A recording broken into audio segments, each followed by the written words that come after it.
माझं नाव विश्वास आहे. सकाळच्या वेळी मी माझ्या पत्नीशी गप्पा मारल्या होत्या. तिने माझ्यासाठी कपडे काढून ठेवले होते आणि मी ते कपडे घालून फिरायला गेलो होतो. माझी पत्नी सुमन आज खूप आनंदी दिसत होती. आज तिच्या डोळ्यात एक वेगळीच चमक दिसत होती. ती माझा हात धरून म्हणाली की लवकर परत ये. आज मला तुझ्यासोबत सकाळचा नाश्ता करायचा आहे. मी चहा तयार ठेवेन आणि तुझी वाट पाहीन. मी तिला म्हणालो की काळजी करू नकोस, आज मी नेहमीपेक्षा लवकर येईन. जेव्हा मी फिरायला गेलो तेव्हा परत येताना मला वाटलं की सुमनसाठी काहीतरी गोड घ्यावं, म्हणून मी तिच्यासाठी मिठाई घेतली. घरी परतलो आणि घरात प्रवेश करताच माझ्या पायाखालची जमीनच सरकली, कारण माझी पत्नी तर. मी आज खूप आनंदी होतो आणि त्याचं कारण म्हणजे माझा एकुलता एक मुलगा सागर याचं लग्न ठरलं होतं. सागर हा माझा आणि सुमनचा लाडका आणि एकमेव मुलगा होता. खरं तर खूप प्रार्थना आणि मनोकामनानंतर तो आमच्या आयुष्यात आला होता. आमचं लग्न होऊन 7 वर्ष झाली होती, पण त्यावेळी आम्हाला मूल झालं नव्हतं. माझ्या कुटुंबात माझे 4 भाऊ होते. सर्व भाऊ लग्नानंतर आपापल्या कुटुंबासह वेगवेगळे राहायला गेले होते आणि त्यांचे स्वतःचे वेगळे घरही होते. मी सर्वात लहान होतो, त्यामुळे माझ्या वाट्याला माझे आई वडील आले. माझ्या वडिलांचं लग्नाच्या 1 वर्षानंतरच निधन झालं होतं, पण माझी आई या आशेवर जिवंत होती की तिला काहीही करून तिच्या सर्वात लहान मुलाचं मूल आपल्या डोळ्यांनी पाहायचं आहे. पण लग्नाला 7 वर्ष झाली तरीही सुमनला मूल होऊ शकलं नव्हतं. माझी आई नेहमी सुमनला टोमणे मारायची की अजूनही तू माझ्या मुलाला बाप बनवलं नाहीस. मी कधीच माझ्या आईसमोर सुमनला वाईट बोललो नाही किंवा सुमनसमोर माझ्या आईला वाईट बोललो नाही. मी दोघींना त्यांच्या जागी समजावून सांगायचो. माझी आई खूप चांगली होती, तिला सुमनला दुखवायचं नव्हतं. पण कधी कधी घरातली शांतता पाहून ती उदास व्हायची. ती म्हणायची की जर घरात मूल राहिलं असतं तर किती चैतन्य असलं असतं. सुमनला काहीच करता येत नव्हतं. ती इच्छा असूनही गरोदर राहू शकत नव्हती. पण देवाला आम्हाला अजून वाट पाहायला लावायचं होतं. सुमन माझ्यासाठी एक उत्तम जीवनसाथी ठरली. माझ्या आईच्या कितीही टोमण्यांना तिनं सहन केलं आणि नेहमी माझ्या आईची काळजी घेतली. तिने एक चांगली सून म्हणून कर्तव्य पार पाडलं आणि एक चांगली पत्नी म्हणून माझी साथ दिली. वेळ निघून गेली. आम्ही प्रत्येक वैद्याकडे, डॉक्टरकडे गेलो. प्रत्येक मोठ्या मंदिरात दर्शनाला गेलो, जेणेकरून कुठेतरी प्रार्थनेचा परिणाम होईल आणि आम्ही आईबाप होऊ. अखेरीस तो क्षण आला जेव्हा देवानं आम्हाला ही आनंदाची बातमी दिली आणि आमच्या आयुष्यात रंग भरले. जेव्हा सुमनने ही बातमी सांगितली तेव्हा आमच्या आनंदाला पारावार उरला नाही. त्या दिवशी मी संपूर्ण मोहल्ल्यात मिठाई वाटली. माझ्या सगळ्या मित्रांना आनंदाने सांगितलं की आता माझ्या घरी एक छोटा पाहुणा येणार आहे. माझी आई खूप आनंदी झाली. तिने त्या 9 महिन्यात सुमनची खूप काळजी घेतली. घरात मूल येण्याचा मोठा उत्सव साजरा होत होता. माझी आई नेहमी म्हणायची की लवकरात लवकर माझ्या विश्वासचं मूल या जगात यावं. त्याचं तोंड पाहून मी मेले तरी मला काही हरकत नाही. 9 महिन्यांचा काळही पूर्ण झाला. सुमनच्या चेहऱ्यावर नेहमी हास्य असायचं. गरोदरपणात तिला खूप त्रास सहन करावा लागला, पण मी आणि माझी आई नेहमी तिच्या सोबत होतो आणि तिला धीर द्यायचो की जो पाहुणा येणार आहे त्याची तू आई होणार आहेस. आई होण्याचं नाव ऐकताच सुमनच्या मनात हुरूप यायचा, कारण तीही खूप काळापासून आई होण्याच्या सुखासाठी आसुसलेली होती. अखेरीस त्या क्षणाला तिने एका गोंडस मुलाला जन्म दिला. माझ्या आईनं त्याला पाहताच आपल्या मिठीत घेतलं. ती खूप आनंदी झाली आणि तिनं त्याचं नाव सागर ठेवलं. या मुलाशी माझ्या आणि सुमनच्या खूप आशा जोडल्या गेल्या होत्या. मूल घरात आलं आणि त्याच्या हसण्याच्या, रडण्याच्या आवाजानं घरात रौनक आली. आम्ही ज्या सुखासाठी तळमळत होतो, ज्यामुळे आमचं आयुष्य अपूर्ण होतं, ते सागरच्या येण्याने पूर्ण झालं. माझा मुलगा माझ्या आणि सुमनच्या मांडीवर कमी आणि माझ्या आईच्या मांडीवर जास्त असायचा. सागर येण्यानंतर आयुष्य खूप आनंदी झालं होतं. मग हळूहळू सागर 1 वर्षाचा झाला. पण या 1 वर्षात माझी आई खूप आजारी राहायला लागली. म्हणतात ना, कधी कधी माणसाला जास्त आनंद सहन होत नाही. माझी आई जी नेहमी आपल्या नातवात रमायची, ती आता हळूहळू हिंमत हारायला लागली. तिला आजारानं घेरलं आणि ती खाटेला खेळली. या काळात मी आणि सुमनने तिची खूप सेवा केली. माझे इतर भाऊ आणि त्यांचे कुटुंबही आमच्या घरी यायचे. माझ्या मोठ्या भावांनीही आईची सेवा करण्यात कसूर केली नाही. मी नेहमी माझ्या आई वडिलांचं ऐकलं होतं. माझे भाऊ वेगळे झाले तरी मी माझ्या आई वडिलांना माझ्यासोबत ठेवलं होतं. त्यामुळे माझ्या वडिलांनी मरण्यापूर्वी त्यांची सगळी संपत्ती माझ्या नावावर केली. माझ्या मोठ्या भावांना त्यांनी त्यांच्या हयातीतच त्यांचे घर देऊन टाकले होते. पण मला ज्या घरात मी राहत होतो ते घर दिलं आणि हे घर माझ्या सर्व भावांच्या घरांपेक्षा मोठं होतं. आमच्याकडे 3 दुकानंही होती. तीही वडिलांनी माझ्या नावावर केली होती. मरण्यापूर्वी माझ्या आईनं तिचे दागिनेही सुमनच्या हवाली केले होते. आम्हा सर्व भावांमध्ये खूप एकता होती. जरी आम्ही वेगवेगळ्या घरात राहत असलो तरी एकमेकांच्या मनात प्रेम अपार होतं. पण आईच्या निधनानंतर हे प्रेम काहीसं कमी झालं. जोपर्यंत माझे आई वडील जिवंत होते तोपर्यंत माझे भाऊ अधूनमधून आमच्या घरी यायचे. पण आईच्या मरणानंतर त्यांनी कधी मागे वळून पाहिलंच नाही. फक्त कधीतरी एखाद्या समारंभात भेट व्हायची किंवा कुणाच्या आजारपणात आम्ही एकमेकांना भेटायला जायचो. बाकी सगळे आपापल्या संसारात व्यस्त झाले होते. हळूहळू सागर मोठा होत गेला. जेव्हा तो 3 वर्षांचा झाला तेव्हा सुमनला पुन्हा एकदा आनंदाची बातमी मिळाली. यावेळी तिने एका मुलीला जन्म दिला, जिचं नाव मी राधिका ठेवलं.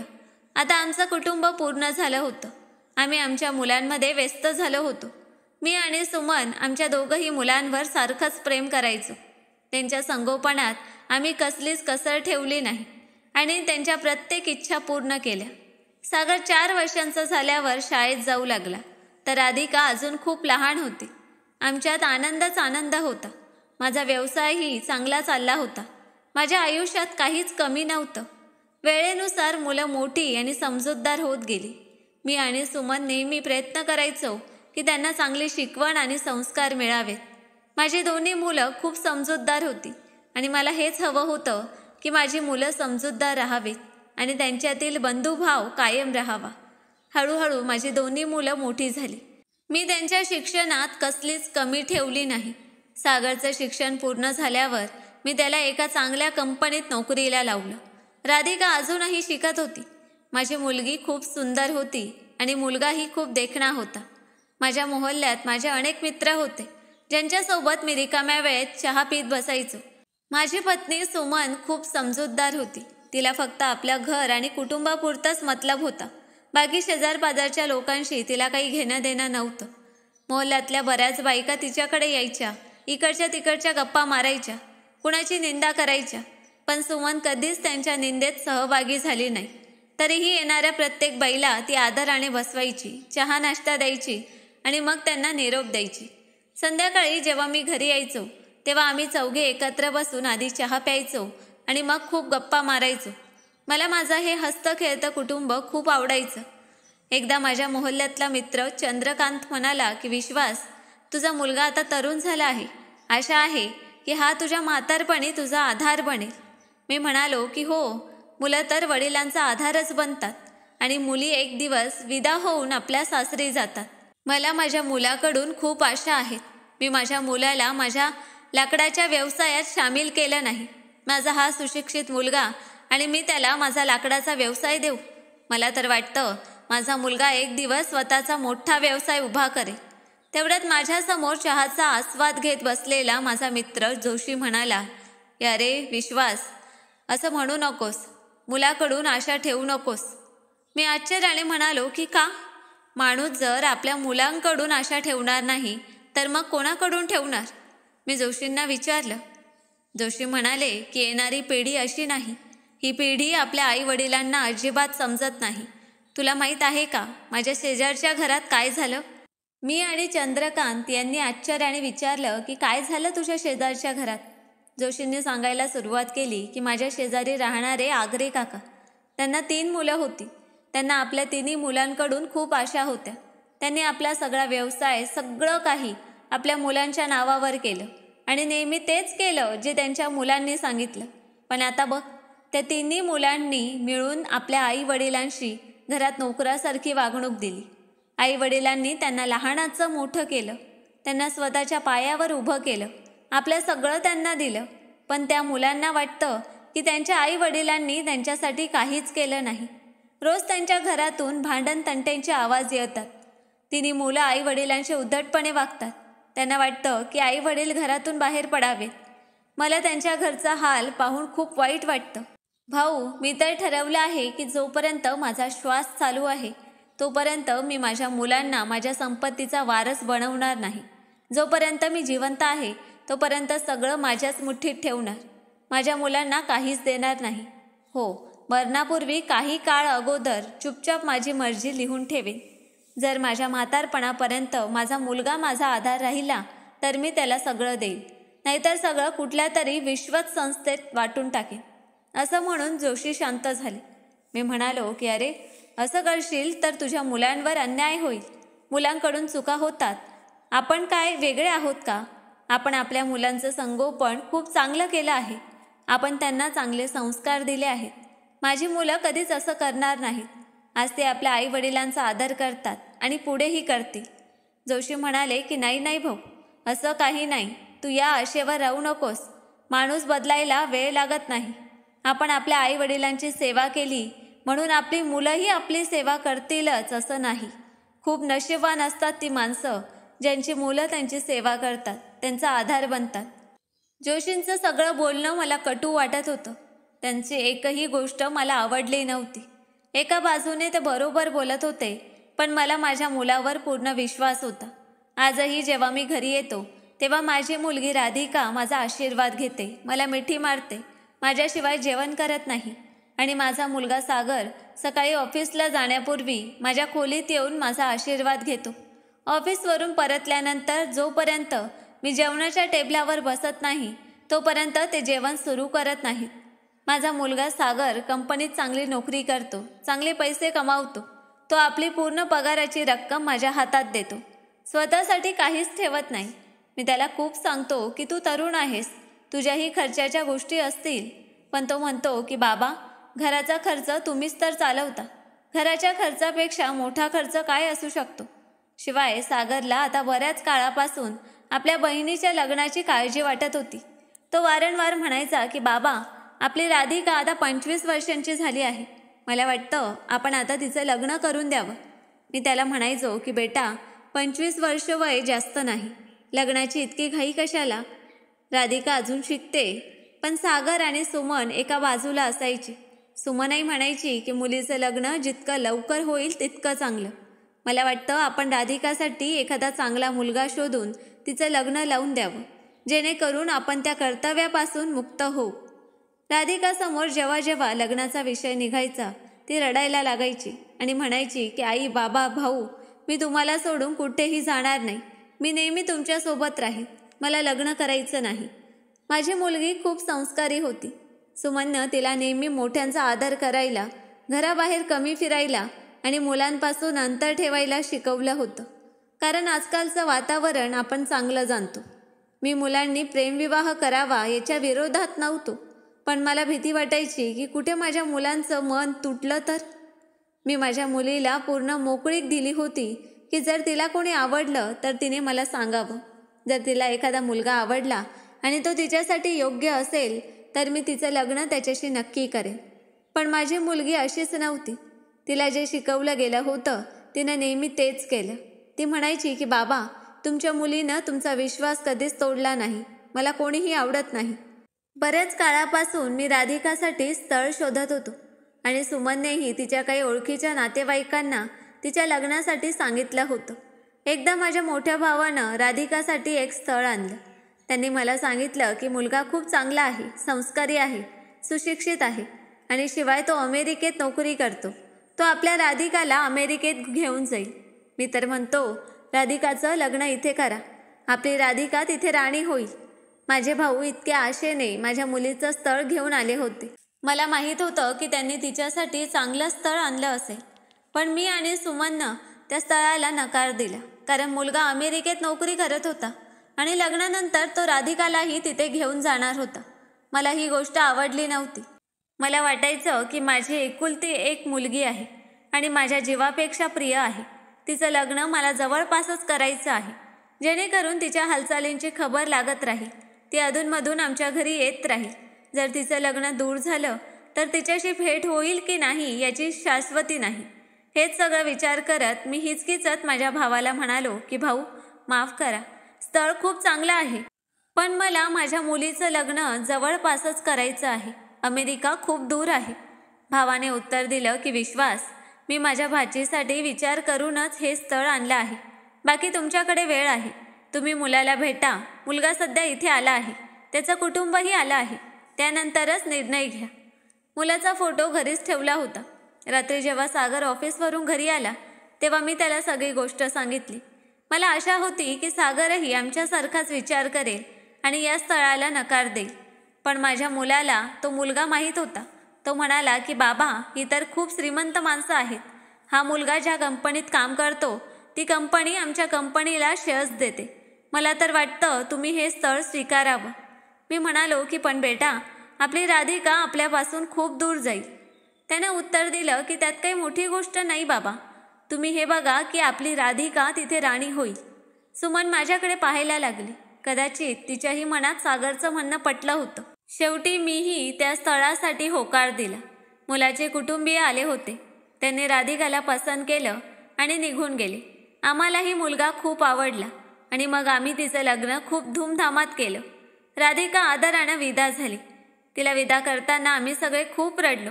मी माझ्या मुलीला म्हणालो की तू आम्हाला भेटायला येत राहा. तू खूप दूर जात आहेस. आम्हाला विसरू नकोस. लग्नानंतर 15 दिवसांनी राधिका आणि तिचा नवरा अमेरिकेत गेले. राधिकाचा फोन यायचा. ती सांगायची की ती तिथे खूप आनंदी आहे.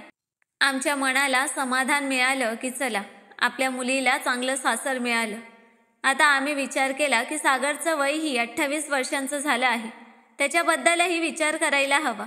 म्हणून एकदा सुमननं सागरशी बोलणी केली. बेटा, मला तुझंही लग्न व्हावं असं वाटतं. म्हणून मी तुझ्यासाठी मुलगी पसंत करू इच्छिते. सागर हसत म्हणाला की आई, तुम्हाला मुलगी पसंत करण्याची गरज नाही. मी स्वतःच एक मुलगी पसंत केली आहे. ही गोष्ट ऐकून आम्हाला आश्चर्य वाटलं नाही. मुलाची खुशखबर आमच्यासाठी सर्वात महत्त्वाची होती. त्यानं ज्या मुलीचं नाव सांगितलं त्या मुलीच्या घरी आम्ही स्थळ घेऊन गेलो. मुलगी चांगली होती, सुंदर होती.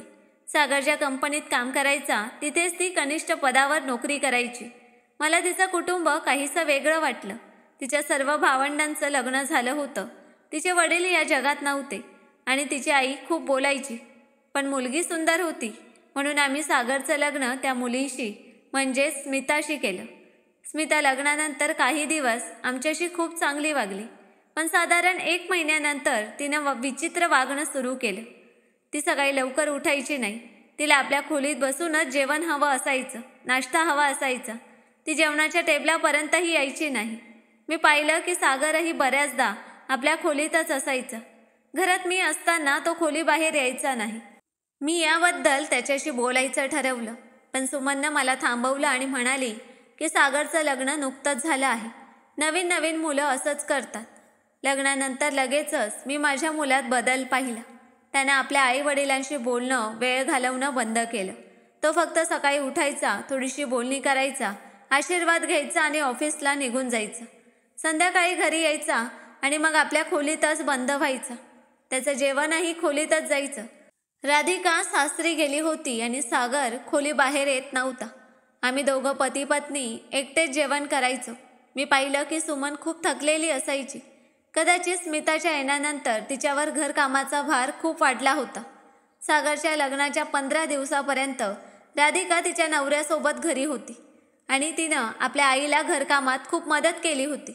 पण राधिका गेल्यावर घर जणू सुन्न झालं होतं आणि सुमनवर खूप मेहनत पडायची. तरीही ती हिमतीनं कामं करायची. एकदा मी अचानक घरी आलो तेव्हा पाहिलं की सुमन जमीन पुसत होती आणि स्मिता सोफ्यावर बसून मोबाईलवर हसत होती. मी आत गेलो तेव्हा स्मितानं लगेच उठून म्हटलं की बाबा, तुम्ही आलात? मी म्हणालो की हो, मी आलो. पण स्मिता, तू आपल्या सासूला घरकामात मदत कर.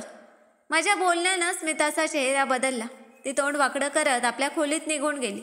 सुमन म्हणाली की आज तुम्ही स्मिताशी असं कसं बोललात? मी म्हणालो की तुझा सगळा दिवस घरकामात जायचा. स्मितानंही तुझ्यासोबत घरकामात लक्ष द्यावं. आता ती नवीन सून नाही, ती या घराचीच आहे. ती हे का समजत नाही? सुमननं माझ्या खांद्यावर हात ठेवला आणि म्हणाली की तुम्ही खूप भावनिक होताय. अशी काही गोष्ट नाही. मी आधी ही घरची सगळी कामं करायची, आता करेन, यात काय झालं? मी म्हणालो की नाही, आधी तू एकटी काम करायचीस का? तुझ्यासोबत राधिका होती. आपली मुलगी घरकामात मदत करायची. आणि मोठ्यांचा आदरही करायची. स्मिता या घरात आल्यापासून तिनं कधी आपल्यासोबत जेवण केलं नाही, पूजा केली नाही किंवा आपल्याशी बोलली नाही. दर 2-3 दिवसांनी तिची आई येऊन थेट तिच्या खोलीत जाते. माहीत नाही त्या मायलेकी बंद खोलीत काय खिचडी शिजवतात. आपण अजून राधिकाच्या सासरी गेलो नाही. मुलीच्या सासरी जाणं विचारपूर्वक हवं. सुमननं माझा खांदा हलकेच दाबला आणि म्हणाली की बस, तुमच्या रागावर नियंत्रण ठेवा. तुम्ही जसं विचार करता तसं काही नाही. आजकालच्या सुनांना आपल्या मर्जीने जगायचं असतं. आपल्याला काय करायचंय? मुलं आहेत, सुधारतील. ती गोष्ट तिथेच संपली. पण त्या रात्री सागरचं वागणं पाहण्यासारखं होतं. मी स्मिताशी काही वाईट बोललो नव्हतो, पण तिने त्याचा राग रंग करून सागरला सांगितलं. सागर ऑफिसवरून आल्यावर खोलीत गेला आणि जेव्हा तो बाहेर आला तेव्हा त्याच्या चेहऱ्यावर राग दिसत होता. तो माझ्या खोलीत आला आणि म्हणाला की बाबा, हे काय वागणं? तुम्ही स्मिताशी असं कसं बोललात? तुम्हाला वाटतं स्मिता काही काम करत नाही? ती आईसोबत घरकाम करू इच्छिते, पण आईच तिला नकार देते. सागरच्या बोलण्यावर सुमनने आश्चर्याने त्याच्याकडे पाहिलं. मला माहीत होतं की तो आपल्या बायकोचं म्हणणं पुढे करत आहे. माझ्या मुलानं कधी माझ्याशी किंवा आपल्या आईशी मोठ्याने बोलला नव्हता, पण स्मिताची बाजू घेताना त्याच्या डोळ्यातला बदललेला स्वभाव मी पाहिला. मी म्हणालो की बेटा, स्मिता आपल्या घराची सून आहे, आपली इज्जत आहे. मी तिला काहीच बोललो नाही, फक्त एवढंच सांगितलं की तू घर कामात लक्ष दे. आणि तू माझ्याशी असं कसं बोलतोयस? सागरने डोळे खाली घालत म्हणाला की बाबा, ही घरातल्या बायकांची गोष्ट आहे. ती काम करू इच्छिते की नाही, तुम्ही यात बोलू नये. असं म्हणून तो माझ्या खोलीतून निघून गेला. मला त्या दिवशी खात्री पटली की माझा तो मुलगा, ज्याचा मला नेहमी अभिमान वाटायचा, की तो कधीच बदलणार नाही, तो लग्नाच्या काही दिवसातच बदलला. मी विचार केला की काही हरकत नाही, वेळेनुसार सगळं ठीक होईल. पण काहीच ठीक झालं नाही. सागरचं वागणं दिवसेंदिवस बदलत गेलं. त्याच्या नजरेत त्याची आई राहिली नाही आणि बाप राहिला नाही. स्मिताची आई रोज आमच्या घरी यायची. मी पाहिलं की ती अर्धा दिवस आमच्या घरी असायची आणि अर्धा दिवस स्मिताला आपल्यासोबत घेऊन जायची. मी किंवा सुमन कुणालाही काही बोलू शकत नव्हतो, कारण आम्हाला माहीत होतं की त्या माईलेकींनी आमच्या मुलाला आपल्या ताब्यात घेतलं आहे. आता आमचा मुलगा आमचा राहिला नव्हता.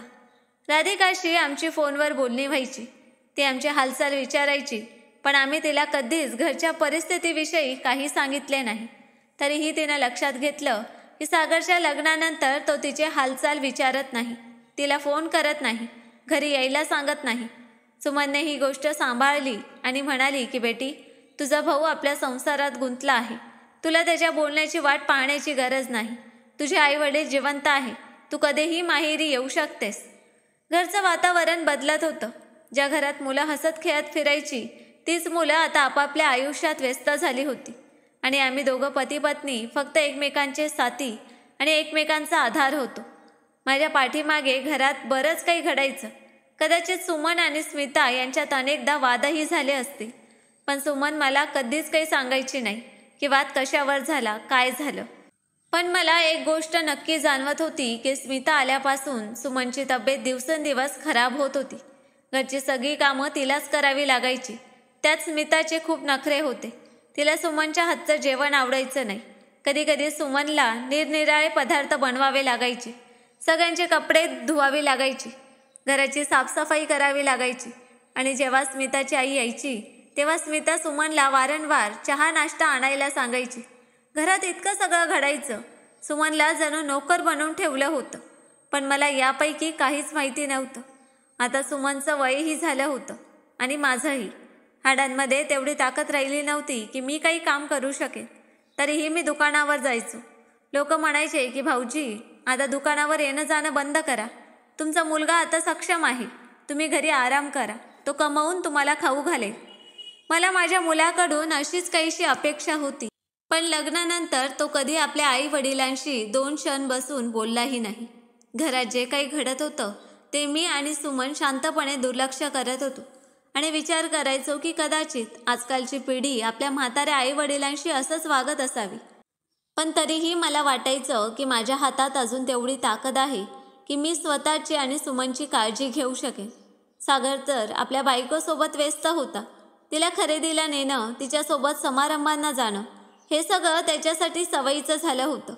आमच्याशी तो अगदीच थोडं बोलायचा, आणि इतक्या घाईत असायचा की जणू त्याची गाडी सुटते.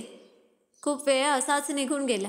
आता माझी तब्येतही बरी राहत नव्हती आणि त्याचमुळे माझा व्यवसायही बुडत चालला होता. आणि मग तो दिवसही आला जेव्हा माझं दुकान पूर्णपणे रिकामं झालं. सुमन म्हणाली की आता तुमचं वय झालं आहे, तुम्ही दुकानावर जाऊ नका. आपला मुलगा आहे ना घरचा सगळा खर्च उचलायला. आणि मग देवाने आपल्याला सगळं काही दिलं आहे. मीही तसाच विचार केला आणि दुकान भाड्याने दिलं. मग पूर्णपणे घरीच बसलो. सुमनची अशी अवस्था मला पाहावत नव्हती, म्हणून मी तिच्या सोयीसाठी घरात एक नोकरानी ठेवली, जी घरची सगळी कामं करायची. माझ्या घरात असण्याचा इतका फरक पडला की स्मितानं माझ्यासमोर कधी सुमनशी वाईट बोलली नाही. कदाचित ती माझ्या गैरहजेरीचा फायदा घ्यायची आणि आपल्या सासूवर हुकूमत चालवायची. स्मिताच्या आईचं आमच्या घरी येणं जाणं अजूनही बंद झालं नव्हतं. स्मिताचे भाऊ वहिनी तिला जास्त भाव द्यायचे नाहीत, पण तिची आई नेहमी आमच्या घरी येऊन स्मिताच्या खोलीत बंद होऊन गप्पा मारायची. मला स्मिताची आई काहीशी विचित्र वाटायची. असं वाटायचं की ती जेव्हा आमच्या घरी येते तेव्हा घरातलं काही ना काही मौल्यवान सामान गायब होतं. एकदा सुमनने मला सांगितलं की तिनं पीठ मळताना आपली सोन्याची अंगठी किचनमध्ये काढून ठेवली होती आणि तेव्हा स्मिताची आई तिच्याशी बोलायला आली होती. त्यानंतर सुमनची अंगठी सापडली नाही. तिनं असंही सांगितलं की तिच्या कपड्यांच्या कपाटातून काही मौल्यवान साड्या गायब झाल्या आहेत. जवळपास सगळं सामान सुमनचंच गायब होत होतं. म्हणून मी विचार केला की घरात कॅमेरे लावावेत. एकदा मी बाजारात जाऊन कॅमेरे विकत आणले आणि किचन आणि हॉलमध्ये लावायचं ठरवलं. पण सुमनने वारंवार नकार दिला आणि म्हणाली की असं करू नका. जर स्मिता आणि सागरला याचा पत्ता लागला तर ते दोघं मिळून खूप हंगामा करतील. त्यांना कसं वाटेल? मी म्हणालो की ज्याला जसं वाटेल तसं वाटू दे. जर घरात कोणी चोरी करत असेल तर त्याला पकडणं खूप गरजेचं होतं. सुमननं लाख नकार दिला तरी मी मुद्दाम घरात कॅमेरे बसवले. याबद्दल सागर, स्मिता आणि कुणालाच काही माहीत नव्हतं. काही दिवस असेच निघून गेले आणि मग तो दिवस आला जेव्हा मी नेहमीप्रमाणे सकाळी फिरायला निघालो होतो. मी सुमनला उठवलं. सुमन उठ, मी फिरायला जातोय. सकाळचे 6 वाजले. माझ्या एका आवाजावर सुमन उठली. मी आधीपासूनच सकाळी फिरायला जायचो आणि सुमनला उठवायचो, पण खूप थकल्यामुळे ती माझ्या गेल्यावरच उठायची. पण तो दिवस इतका वेगळा होता की ती एका आवाजात उठली आणि म्हणाली की आज लवकर घरी ये, मी नाश्ता तयार ठेवेन, आपण दोघं मिळून करू. मी म्हणालो की हो, मी लवकर येईन, तू उठ. त्या दिवशी सुमनचा चेहरा मला खूप छान वाटत होता. तिच्या चेहऱ्याकडे हसत पाहत मी घराबाहेर पडलो. रस्त्यात मला आठवलं की काल रात्री सुमनने सांगितलं होतं की माझ्यासाठी दूध जिलेबी आण. मी लक्षात ठेवलं की परतताना मिठाईच्या दुकानातून दूध जिलेबी घेईन. तोपर्यंत दुकानही उघडेल. जेव्हा मी पार्कात फिरायला गेलो तिथे माझे जुने मित्रही होते, जे माझ्यासोबत चहा प्यायचे. तेही आता माझ्यासोबत वृद्ध झाले होते. त्यांच्यासोबत चालता चालता फिरायचो आणि मग खूप गप्पा व्हायच्या, ज्या आमच्यात नेहमीच होत. परतताना जेव्हा जिलेबीवाल्याचा गाडा दिसला तेव्हा सुमनसाठी जिलेबी घेतली. दुधाच्या दुकानातून दूधही घेतलं आणि परत येत होतो तेव्हा माझा एक जुना मित्र भेटला.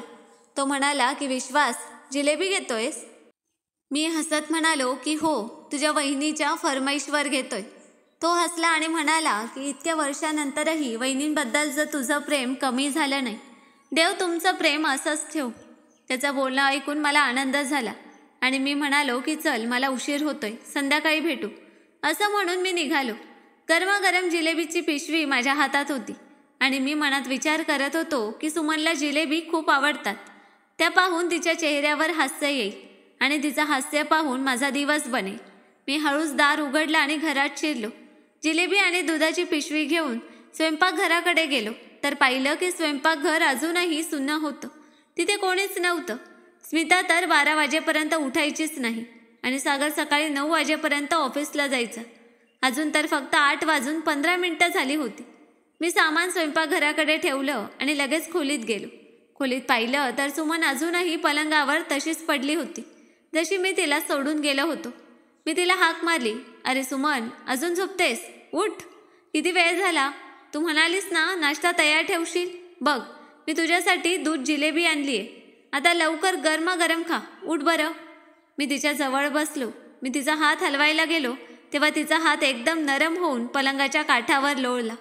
माझा हात तिथेच थांबला आणि चेहऱ्यावरचं हास्य उडालं. एका क्षणाला वाटलं की सुमन माझ्याशी गंमत करते किंवा ती गाढ झोपेत आहे. मी पुन्हा तिला हाक मारली, सुमन उठ. मी तिचा चेहरा माझ्याकडे वळवला तेव्हा तिच्या चेहऱ्यावर कोणताही भाव नव्हता, ना हास्य ना हालचाल. तिचं सगळं शरीर थंड पडलं होतं. मी ओरडलो की सुमन, असं मजाक करू नकोस. बघ, मी तुझ्यासाठी दूध जिलेबी आणलीये, लवकर उठ. माझ्या डोळ्यातून अश्रू वाहायला लागले, पण सुमन मला सोडून खूप दूर गेली होती. मी पुन्हा तिला हलवण्याचा प्रयत्न केला, उठवण्याचा प्रयत्न केला, पण ती उठली नाही. काही वेळापूर्वी ती बरी होती, माझ्याशी बोलत होती, आणि आता अचानक असं काय झालं? मी जोरजोरात ओरडत रडायला लागलो. नाही सुमन, नाही, तू मला सोडून जाऊ शकत नाहीस. मी लगेच डोळ्यातले अश्रू पुसले आणि धावत सागरच्या खोलीकडे गेलो. त्याच्या खोलीचं दार जोरजोरात ठोठावलं. सागर, बेटा सागर, उठ, तुझी आई बोलत नाहीये, बघ तिला काय झालंय. मी बराच वेळ दार ठोठावत राहिलो. खूप वेळानंतर त्यानं दार उघडलं. तो डोळे चोळत म्हणाला की बाबा, काय झालं? कसला गोंगाट करताय? तुम्हाला माहीत आहे मला रात्रभर झोप लागली नाही. आत्ता झोपलो आणि तुम्ही गोंगाट सुरू केलात. मी म्हणालो की बेटा ये आणि बघ तुझ्या आईला काय झालंय. सागर माझ्यासोबत खोलीत आला. त्याच्या मागोमाग स्मिताही आली. त्यानं आपल्या आईचं शरीर हात लावून पाहिलं आणि म्हणाला की बाबा, आई या जगाला सोडून गेली आहे. हे ऐकून माझ्या पायाखालची जमीनच सरकली. माझा आवाज थरथरत होता. तेवढ्यात स्मिता बोलली की अरे काय उभे राहून बघताय, मोहल्ल्यातल्या लोकांना खबर द्या, आपल्याकडे वेळ नाहीये. 10 संस्कार करायचा, अंघोळ करायची आणि एका बाजूला बसून रडायचंय. तिने सागरकडे पाहिलं आणि म्हणाली की सागर, तुला माहीत आहे ना, आज माझ्या मैत्रिणी स्नेहाचं लग्न आहे. लवकर हे सगळं उरक. मी त्या दोघांकडे एकटक पाहत राहिलो. सागरही आपल्या बायकोची साथ देत होता. थोड्याच वेळात शेजारच्या काही बायका आल्या. एकीनं विचारलं की काय झालं भाऊसाहेब, सुमन वहिनीला? मी हळूच म्हणालो की सकाळी झोपली, ती उठलीच नाही. कुणीतरी हळूच तिच्या चेहऱ्यावर पांढरी चादर टाकली आणि मी एका बाजूला बसून अश्रू ढाळत राहिलो.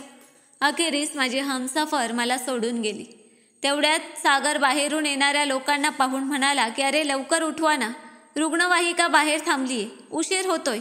मी हे ऐकून सागरला हळूच म्हणालो की बेटा, तुझ्या आईला अजून थोडा वेळ राहू दे. तेव्हा स्मिता चिडून म्हणाली की आता काय करायचंय? थांबून थांबून लवकर आईचं 10 संस्कार करा, किती नाटक कराल बाबा. असं म्हणून ती बाहेर जाऊन बायकांमध्ये बसली आणि रडण्याचं नाटक करायला लागली.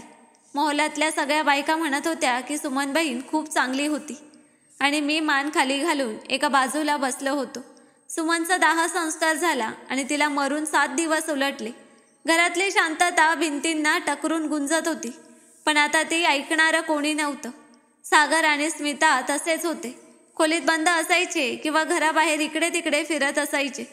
मी आजही नेहमीप्रमाणे सकाळी उठलो, पण यावेळी मला टॉवेल देणारी सुमन नव्हती, फक्त तिचा फोटो होता.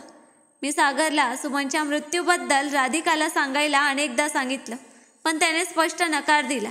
त्याचा आणि स्मिताचा असा विचार होता की राधिका इथे आली तर काही दिवस तिला इथे थांबावं लागेल आणि मग तिच्या खातेदारीसाठी आम्हाला आमची महत्त्वाची कामं सोडावी लागतील. त्यामुळे तिला खबर देण्याची गरज नाही. ती इतक्या दूरवरून इथे येऊन काय करेल? मी त्या दिवशी खूप रडलो की माझ्या मुलीला शेवटच्या क्षणी आपल्या आईचं तोंड पाहायलाही नशीब नव्हतं. मला असं वाटायचं की सुमन घरात इकडे तिकडे फिरते, पण तिथे कोणीच नसायचं. सकाळी माझी नजर भिंतीवरच्या घड्याळावर गेली, ज्यात 8:30 वाजले होते. हाच तो वेळ होता जेव्हा सुमन आम्हा सगळ्यांसाठी नाश्ता बनवायची. घरातल्या प्रत्येक भिंतीत, प्रत्येक कोपऱ्यात तिच्या आठवणी होत्या. मी खोलीत बसलो, सुमनला आठवत होतो. तेवढ्यात माझं लक्ष गेलं की ज्या दिवशी सुमनचा मृत्यू झाला ती पूर्ण बरी होती. ती माझ्याशी बोलली होती. तिच्या चेहऱ्यावर मृत्यूची नव्हे तर जगण्याची चमक होती.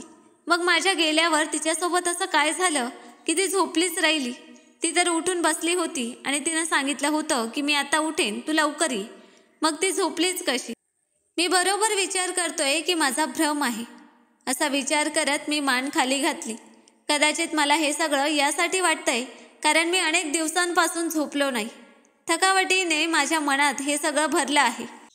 मी सुमनचा फोटो काळजीपूर्वक उशाच्या बाजूला ठेवला आणि हळूच उठून खोलीबाहेर स्वयंपाकघरात गेलो. चुलीवर पाणी ठेवलं आणि सुमनप्रमाणे 2 कप चहा बनवायला घेतला.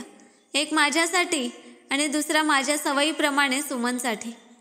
चहा तयार झाला तेव्हा 1 कप मी माझ्या बाजूच्या रिकाम्या खुर्चीवर ठेवला. थोडा वेळ शांत बसलो. मला माहीत नव्हतं की सुमनशिवाय मला असा काळ पाहावा लागेल. सुमननंतर मी रोज सकाळी उठून स्वयंपाकघरात जाऊन स्वतःसाठी नाश्ता बनवायचो. दुपारचं आणि रात्रीचं जेवण मला मिळायचंच नाही. फक्त मी घरी चहा बनवायचो किंवा बाहेर जाऊन चहा प्यायचो आणि चहावरच माझी गुजराण व्हायची. हेच माझ्या दिनचर्येचा भाग बनलं होतं. पण माझ्या या शांततेची आणि मजबुरीची कुणीच दखल घेतली नाही. एका संध्याकाळी मला खूप भूक लागली होती. मी हळूहळू पावलं टाकत स्वयंपाकघरात गेलो. आज भूक इतकी तीव्र होती की पोटाचं ऐकावं लागलं. स्मिता तर काही काम करायची नाही. तिला नोकराणीच्या हातचं जेवण आवडायचं नाही, म्हणून तिने नोकराणीला सांगितलं होतं की फक्त झाडलोट कर, जेवण आम्ही बाजारातून मागवू. ते लोक आपल्यासाठी जेवण बाजारातून मागवायचे आणि माझी तर कुणाला काही परवाच नव्हती. नाईलाजानं मी एका छोट्या भांड्यात डाळ आणि तांदूळ धुतले आणि खिचडी शिजवायला ठेवली. तेवढ्यात मागून स्मिताचा तिखट आवाज आला. ती म्हणाली की बाबा, तुम्हाला थोडा संयम नाही का? इतकी घाई आहे की तुम्ही स्वयंपाकघरात घुसलात. मी मागे वळून पाहिलं, पण स्मिताला काही उत्तर दिलं नाही. ती म्हणाली की तुम्हाला वाटतं मी तुमच्यासाठी जेवण बनवत नाही.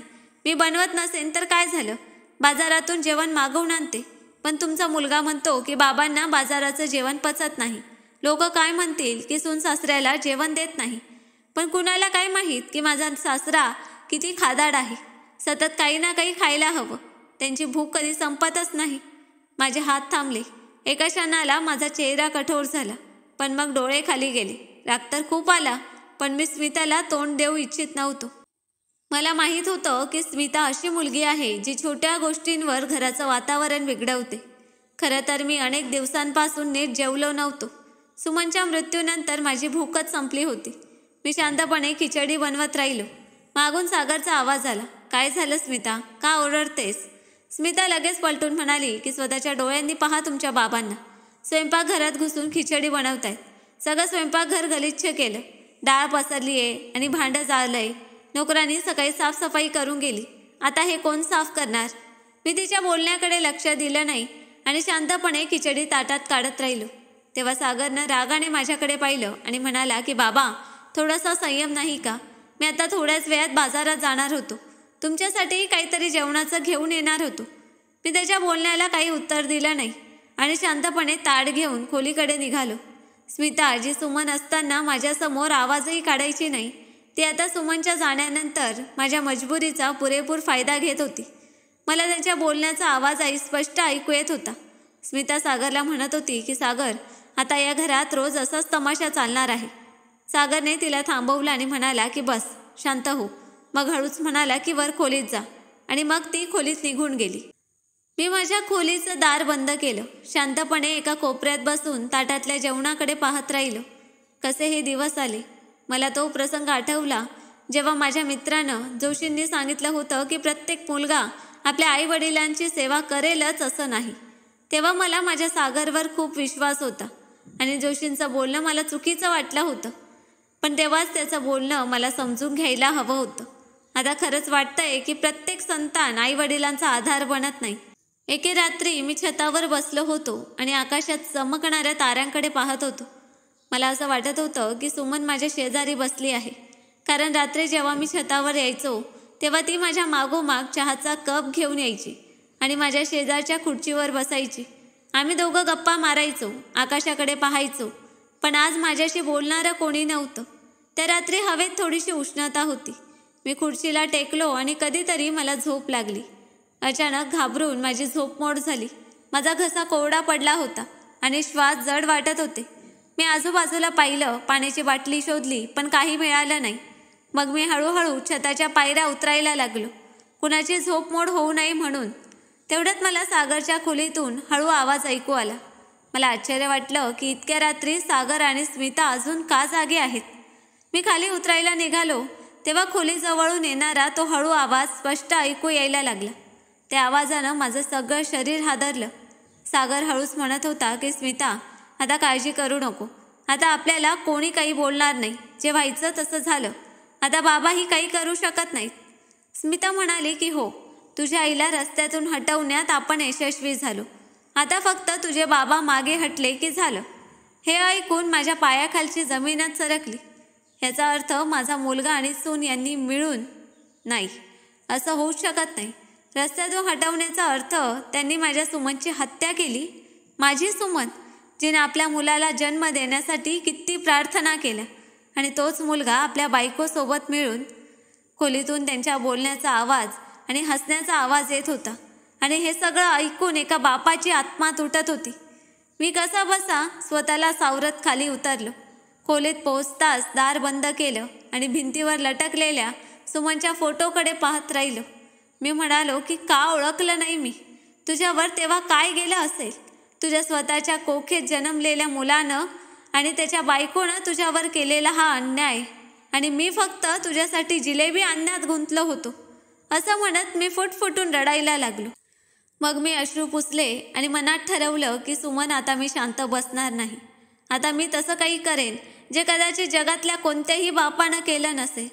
असं म्हणत मी पुढे सरकलो. कपाट उघडलं आणि त्यातली एक जुनी फाईल काढली, ज्यात काही कागदपत्र होती. ती फाईल एका जुन्या कपड्यात गुंडाळून पिशवीत ठेवली. मग दाराकडे निघालो, पण अचानक थांबलो. मला आठवलं की मी घरात कॅमेरे लावले होते. जर माझ्या सुमनसोबत माझ्या मुलानं आणि सुनेनं खरंच काही चुकीचं केलं असेल तर ते सगळं कॅमेऱ्यात नक्कीच रेकॉर्ड झालं असेल. कारण एक कॅमेरा मी माझ्या खोलीतही लावला होता, जो मी माझ्या खोलीतल्या टीव्हीला जोडला होता. पण बऱ्याच दिवसापासून मी त्याची शेवटची रेकॉर्डिंग पाहिली नव्हती. मी शांतपणे टीव्ही सुरू केला आणि सगळी रेकॉर्डिंग तपासली. तेव्हा पाहिलं की त्या सकाळी स्मिता आणि सागरने मी घराबाहेर गेल्यावर सुमनच्या तोंडावर उशी ठेवली होती. ती खूप तडफडत होती, हातपाय हलवण्याचा प्रयत्न करत होती, पण तिच्या स्वतःच्या मुलानं तिचे हातपाय घट्ट पकडले होते आणि सुनेने उशी तिच्या तोंडावर दाबली होती, जेणेकरून तिचा श्वास गुदमरून ती मरेल. आणि तसंच झालं. हे सगळं पाहून माझ्या डोळ्यातून अश्रू थांबत नव्हते. माझ्या मुलाविरुद्ध आणि सुनेविरुद्ध माझ्याकडे ठोस पुरावा होता, जो त्यांना उघडं करू शकत होता. मी शांतपणे ती रेकॉर्डिंग माझ्याकडे ठेवली आणि गरजेचं सामान आणि कपडे घेऊन घराबाहेर पडलो. सकाळचं हलकं ऊन चहूकडे पसरत होतं आणि मी सुमनला न्याय मिळवून देण्यासाठी घरातून निघालो. मी घरातून निघून रस्त्यावर आलो तेव्हा मला एक आवाज ऐकू आला, जो एका मोठ्या गाडीतून येत होता. बाबा, बाबा थांबा. मी मागे वळून पाहिलं तेव्हा गाडीच्या खिडकीतून माझी मुलगी राधिका दिसली. गाडी थांबली आणि ती खाली उतरून माझ्या जवळ आली आणि म्हणाली की बाबा, तुम्ही कुठे चाललाय?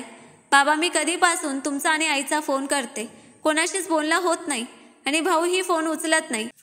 ती माझ्या गळ्यात पडली आणि माझ्या मुलीला पाहून मी माझे अश्रू थांबवू शकलो नाही. मी फुटफुटून रडायला लागलो. तेव्हा ती घाबरली आणि म्हणाली की बाबा, काय झालं? मला सांगा, काय झालं? गाडीत तिचा नवरा बसला होता. मी तिथेच उभं राहून माझ्या मुलीला सगळी हकीकत सांगितली. जेव्हा तिला कळलं की तिची आई आता या जगात नाही आणि तिच्या भावाने आणि वहिनीनं मिळून हे सगळं केलं, तेव्हा तिचा राग आकाशाला भिडला. ती खूप रडत होती आणि आपल्या भावाला आणि वहिनीला वाईट वाईट बोलत होती. पण मी तिला समजावलं आणि म्हणालो की बेटी, माझ्याकडे पुरावे आहेत. आपण त्यांना शिक्षा देणार नाही, कायदा त्यांना शिक्षा देईल. मी तिला हेही सांगितलं की हे सगळं माझ्या मुलाने यासाठी केलं की सुमन रस्त्यातून हटावी. माझा मुलगा एक दिवस मलाही रस्त्यातून हटवेल आणि माझी सगळी संपत्ती त्याच्या आणि त्याच्या बायकोच्या नावावर होईल आणि मग ते लोक त्या घरात एकटे सुखाने राहतील. पण मी आणि सुमन कधीच त्यांच्या आड आलो नव्हतो. कदाचित माझा मुलगा असा नव्हता, पण त्याच्या सासूनं आणि बायकोनं त्याला असं बनवलं. कारण आमचं घर बिघडवणारी ती कोणी नव्हती तर माझ्या मुलाची सासू होती, जिने आपल्या मुलीला आणि जावयाला सल्ला दिला होता की जर तुम्हाला या घरात तुमच्या मर्जीनं जगायचं असेल तर तुमच्या आईवडिलांना रस्त्यातून हटवावं लागेल. माझ्या मुलाच्या सुखासाठी मी आणि सुमनने कधीच काही कमी ठेवलं नव्हतं.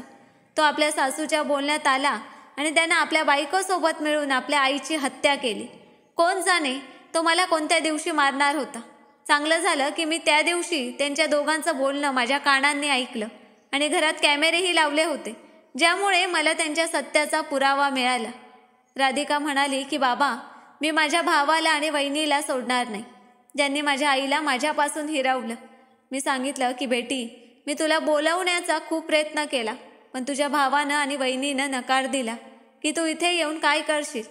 राधिका म्हणाली की बाबा, बरेच दिवस माझं मन अस्वस्थ होतं. मला तुम्हा सगळ्यांना भेटायचं होतं. चांगलं झालं की आज योग्य वेळी तुम्ही मला भेटलात, नाहीतर तुमच्याबद्दलही मला खोटं सांगितलं असतं. माझी मुलगी आणि माझा जावई मला वकिलाकडे घेऊन गेले, कारण माझ्याकडे ती कागदपत्र होती जी माझ्या संपत्तीची आणि दुकानांची कागदपत्र होती. माझ्या मुलाला हे सगळं आपल्या नावावर करून घ्यायचं होतं. त्यानं कोणताही मोठं पाऊल उचलण्याआधी मी त्यांची चाल ओळखली आणि घरातली सगळी कागदपत्र घेऊन त्यांच्या विरुद्ध पोलीस ठाण्यात तक्रार दाखल करायला निघालो होतो. पण त्याआधी माझी मुलगी मला वकिलाकडे घेऊन गेली आणि तिथे गेल्यावर मी माझी अर्धी संपत्ती माझ्या मुलीच्या नावावर केली आणि उरलेली अर्धी संपत्ती वृद्धाश्रमाच्या नावावर केली, जेणेकरून म्हातारपणात त्रास सहन करणाऱ्या आई वडिलांना आपल्या मुलांच्या हातून अपमानित व्हावं लागू नये आणि वृद्धाश्रमात त्यांना सगळ्या सुविधा मिळाव्यात. त्यानंतर आम्ही पोलीस ठाण्यात गेलो आणि माझा मुलगा, सून आणि त्यांची सासू यांना अटक झाली. ते म्हणाले की तुमची हिंमत कशी झाली पोलिसांना बोलवायची. तेव्हा राधिकाने सांगितलं की पोलीस आम्ही आणले. स्मिता पुढे सरकली आणि म्हणाली की तू कोण आहेस आमच्या घरात पोलीस आणणारी? तुझे बाबा स्वतःहून हे घर सोडून गेले. मी म्हणालो की तुम्ही माझ्या पत्नीची हत्या केली. तुमच्या कृत्याची शिक्षा तुम्हाला कायदा देईल. ते दोघं हसले आणि म्हणाले की आम्ही असं काहीच केलं नाही. तुम्ही आमच्यावर खोटे आरोप लावताय. तुमच्याकडे काय पुरावा आहे? जेव्हा त्यांना CCTV फुटेज दाखवले तेव्हा त्यांचे होशच उडाले. त्यांना विश्वासच नव्हता की घरात कॅमेरे लावले होते. त्या फुटेजमध्ये त्यांनी माझ्या पत्नीची हत्या कशी केली ते सगळं होतं. ते पाहताच पोलिसांनी त्याच जागी त्यांना अटक केली. माझ्या मुलाची सासू त्यावेळी घरात होती आणि ते लोक सोफ्यावर बसून सुमनचे दागिने तिजोरीतून काढून एकमेकात वाटत होते. मी ते दागिने हातात घेतले आणि म्हणालो की हे माझ्या पत्नीचे दागिने आहेत. हे मी कुणालाही देणार नाही. पोलिसांनी तिघांना अटक केली. माझ्या मुलाला जेव्हा हातकड्या लागल्या तेव्हा त्यानं सगळं उगाळलं की त्यानं हे सगळं आपल्या सासूच्या सांगण्यावरून केलं. ते लोक माझी सगळी संपत्ती ताब्यात घेऊन मला रस्त्यातून हटवून सुखानं आयुष्य जगू शकतील.